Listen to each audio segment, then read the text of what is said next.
తాకట్లో ఉన్న బంగారాన్ని విడిపించి ఆ రోజున మార్కెట్ ధర కట్టి మిగిలిన డబ్బును మీకు అందిస్తుంది కొమ్మూరి గోల్డ్.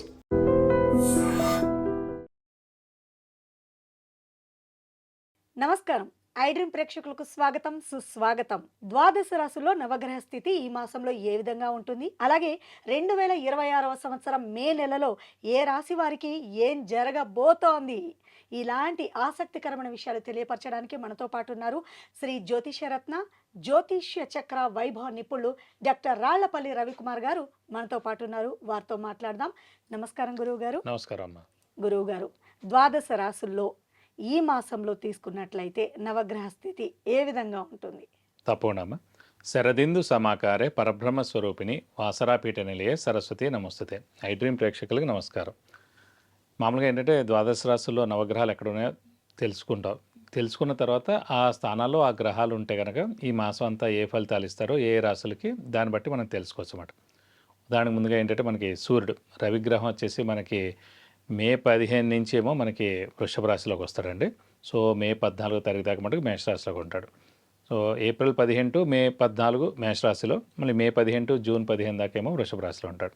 నెక్స్ట్ వచ్చేసి కుజుడు వచ్చేసి మే 11వ తారీఖు నుంచి మేషరాశిలో స్వస్థానంలోకి వస్తాడు. తర్వాత రాహుగ్రహం వచ్చేసి మనకి కుంభరాశిలో ఉంటారు. అలాగే గురువు వచ్చేసి మనకి మిథున రాశిలో ఉంటారు. అలాగే శని వచ్చేసి మనకి మీన రాశిలో ఉంటారు. కేతు వచ్చేసి మనకి ఈ సింహరాశిలో ఉంటారు. అలాగే శుక్రుడు వచ్చేసి మనకి 14వ తారీఖు నుంచి స్వస్థానమైన మనకి వృషభ రాశిలో నుంచి మిథున రాశిలోకి వెళ్ళిపోతాడు. సో 13వ తారీఖు దాకా మటుకు వృషభ రాశిలో స్వస్థానంలో ఉంటాడు. అలాగే గురువు కూడా మనకి జూన్ 2వ తారీఖు నుంచి మళ్ళీ కర్కాటక రాశిలో కూడా మారిపోతాడు. ఇది కాకుండా బుధుడు వచ్చేసి మనకి వృషభ రాశిలో ఉంటారు. 14వ తారీఖు మే నుంచి మళ్ళీ మిథున రాశిలోకి వెళ్ళిపోతాడు.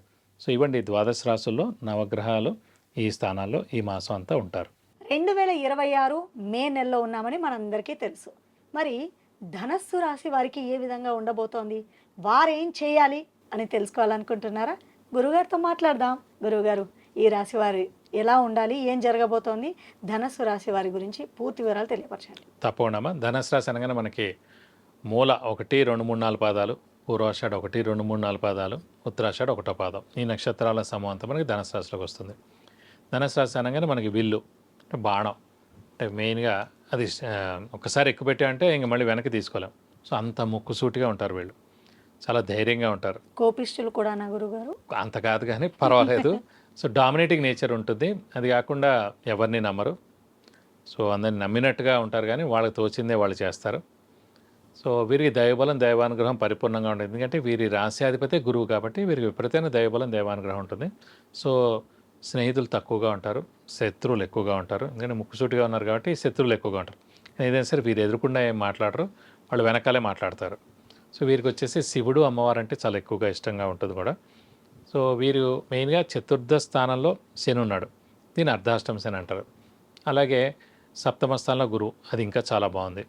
తృతీయ స్థానంలో రాహు, భాగ్యస్థానంలో కేతు, ఇవి రెండు కూడా బాగున్నాయి. సాధారణంగా లగ్నంలో అంటే మన జాతకరీత్యా లగ్నం నుంచి లెక్క పెడితే సప్తమ స్థానంలో గురువు ఉంటే కనుక దైవబలం దైవానుగ్రహం పరిపూర్ణంగా ఉండడం, అలాగే మెయిన్గా మంచి వైఫ్ దొరకడం, so good intelligent educated rich orthodox wife దొరకడం అనేది ఉంటుంది. సో అలాగే సప్తమ స్థానంలో గురువు ఉంటే లగ్నం నుంచి జాతకంలో సో గుడి కట్టించడం, లేదంటే ఓల్డ్ ఏజ్ హోమ్ కట్టించడం, లేదంటే మెయిన్గా ఎన్జిఓ ఆర్గనైజేషన్ స్టార్ట్ చేయడం ఉంటుంది. సో దానికి సహాయ సహకారాలు ఏమైనా చేయొచ్చు, లేదంటే వాళ్ళు కట్టచ్చు. అందరూ కట్టాలని రూల్ ఏం లేదు, లేదా దానికి సహాయ సహకారాలు కూడా చేయొచ్చు. సో ప్రస్తుతం గోచారీత్యా ధనుసు రాశి వారి సప్తమంలో గురువు ఉన్నందుకు ఖచ్చితంగా కొంతమంది ఇంట్రెస్ట్ ఉంటారు కాబట్టి వీళ్ళు సరైన సమయం అండి. ఇప్పుడు టెంపుల్ కట్టించడానికి కానీ, ఎన్జిఓ ఆర్గనైజేషన్ స్టార్ట్ చేయడం కానీ, లేదంటే ఓల్డేజ్ హోమ్ కడుతున్న వాళ్ళకి మీరు ఏమైనా సహాయ సహకారాలు చేయడం కానీ, లేకపోతే ఓల్డేజ్ హోమ్కి హెల్ప్ చేయడం కానీ, ఇవన్నీ కూడా మీరు ఖచ్చితంగా చేస్తారు. మరి ఇప్పుడు ఈ రాశి ఉన్న వారికి మంచి భార్యలు వస్తారని చక్కగా చెప్పారు, సంతోషం. మరి మంచి భర్త వస్తాడా? వివాహ విషయంలో ఏం చెప్తారు? అంటే మనకి అబ్బాయికైనా అమ్మాయికైనా ఎవరికైనా సరే సప్తమ స్థానం ఇంపార్టెంట్ అండి. సప్తమ స్థానం అంటే భర్త లేదా భార్య స్థానం, వివాహ స్థానం, అలాగే ఇమీడియట్ బాస్ స్థానం కూడా. సో సప్తమ స్థానం బాగుంటే ఇమీడియట్ బాస్తో బాగుంటుంది, అలాగే భార్యాభర్తలు బాగుంటారు, అన్యోన్యంగా ఉంటారు. సో వాళ్ళ ఇది కూడా బాగుంటుందని చెప్పుకోవచ్చు. సో ప్రస్తుతం అవివాహితులు ఎవరైతే ఉన్నారో వాళ్ళందరూ గట్టి ప్రయత్నం చేస్తే ఖచ్చితంగా వివాహం ఎందుకు అవకాశాలు 100% ఉన్నాయని చెప్పుకోవచ్చు.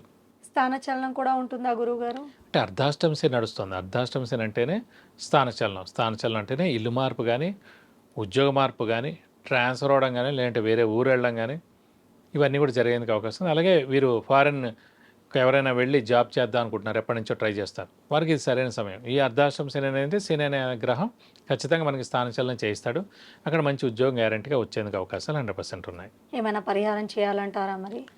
శని అర్ధాష్టమ శని నడుస్తుంది కాబట్టి ప్రతి శనివారం ఉపవాసం ఉండడం, వీలైతే ఒక శనివారం రోజు రక్తదానం చేయడం, అలాగే ఆంజనేయ స్వామి మరియు వెంకటేశ్వర స్వామిని ఎక్కువగా ఆరాధిస్తే శని యొక్క దోషాలు తగ్గిపోతాయి. సో ప్రతి మంగళవారం, శనివారం ఆంజనేయ స్వామి టెంపుల్కి వెళ్ళి 40 ప్రదక్షిణాలు చేసి వీలైతే కనుక వడమాల సమర్పించడం, సింధూర పూజ చేయించడం, లేదంటే తమలపాకుల పూజ చేస్తే మంచిది. అలాగే బుధవారం, శనివారం రోజున వెంకటేశ్వర స్వామి టెంపుల్కి వెళ్ళి 40 ప్రదక్షిణాలు చేసి అభిషేకం కానీ అర్చన కానీ వెంకటేశ్వర స్వామికి చేస్తే కనుక మీకు అన్ని విధాలా మంచి చేకూరుతుంది. సో తెలుసుకున్నారు కదండి, బుధ శనివారాల్లో అర్చనలు, అభిషేకాలు వెంకటేశ్వర స్వామికి చేయిస్తే చాలా మంచి జరుగుతుందని తెలుసుకున్నారు కదా. ఈ రాశి వారు జాగ్రత్తగా ఉండడం కూడా మంచిదని గురువుగారు తెలియపరిచారు. ధన్యవాదాలు గురువు. నమస్కారం. సో తెలుసుకున్నారు కదండి, మరి వివాహం, ఉద్యోగం, విద్య, గృహప్రవేశం, వాహనము, విదేశీ ప్రయాణము, ఇలా రకరకాల ఇబ్బందులతో బాధపడుతున్న వారు ఏం చేయాలా అని ఆలోచించకుండా వెంటనే కింద స్క్రోల్ అవుతున్న నెంబర్స్కి వాట్సాప్ ద్వారా లేదంటే కాల్ చేసి మీరు అపాయింట్మెంట్ తీసుకొని వీటి నుంచి బయటపడే మార్గాన్ని సులువుగా మీరు గురువుగారిని అడిగి తెలుసుకోవచ్చు. నమస్కారం. And for more videos, Please subscribe to iDream channel. Subscribe to iDream Media. Please subscribe to iDream. Please subscribe to iDream. Please subscribe iDream. And please subscribe to iDream. For more videos, subscribe to iDream. please like, share and subscribe to the channel. Congratulations, iDream. Subscribe to iDream. Subscribe to iDream. So subscribe to iDream Media. iDream ki iDream team andarki huge congratulations. Please subscribe iDream Media. Please subscribe to iDream. Subscribe iDream. Please subscribe to iDream. iDream అంటే నా కళల ఛానల్ను subscribe చేసుకున్న నోరు తిరుగుతలేదు, మీరైతే గంట గుర్తు కొట్టండి. For more such videos, please subscribe to iDream. Subscribe to iDream. Please subscribe to iDream. Please subscribe iDream Media. Please do subscribe to iDream. Please subscribe to iDream Media. For best entertainment and information, please subscribe iDream. And don't forget to subscribe to iDream.